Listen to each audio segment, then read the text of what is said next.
Hi, I'm Adam Thurgood of Hightower Las Vegas, and I wanted to spend a few minutes with you today talking about some market dynamics that we're seeing that support the view that maybe international is set to outperform. You know, over the past couple of years, it's been an S&P 500 dominated market. The US market has outperformed really everything by a large stretch, and really over the past decade, you could say the same thing.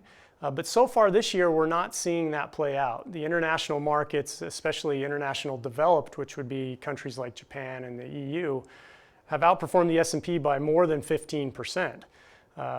Even emerging markets are outperforming the S&P by a fairly decent margin.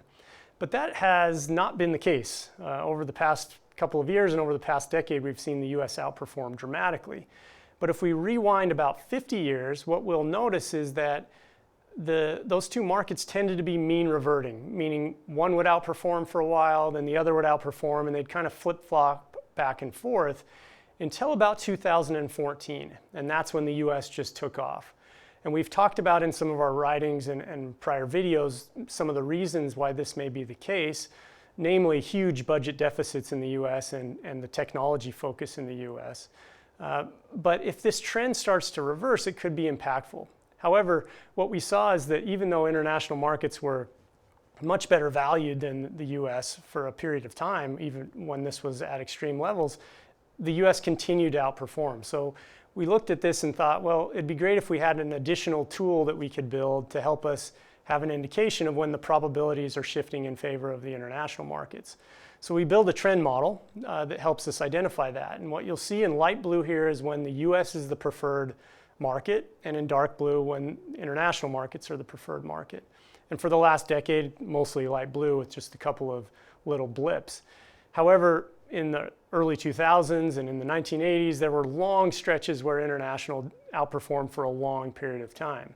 Now this matters because the expected returns in these different states are quite different, and this model flipped to international this week. That's why we're talking about it now.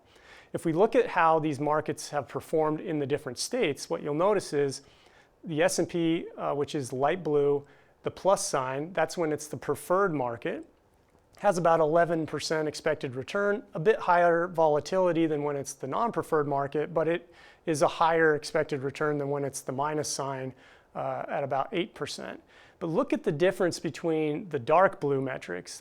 When international is the preferred market, you have about a 12% expected return with less volatility, versus when it's the non-preferred market, you only have about a 4 or 5% expected return with much more volatility.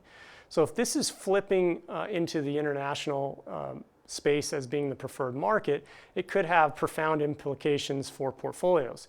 And in our last video a couple of weeks ago, we outlined why we think the international markets could outperform for a variety of structural reasons, and now we're starting to see it in our trend models.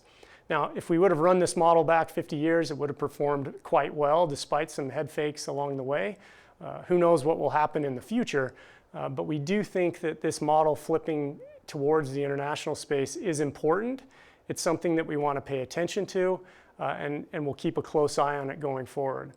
That's really all we have for you today. Don't hesitate to reach out with any questions, and we'll see you next time.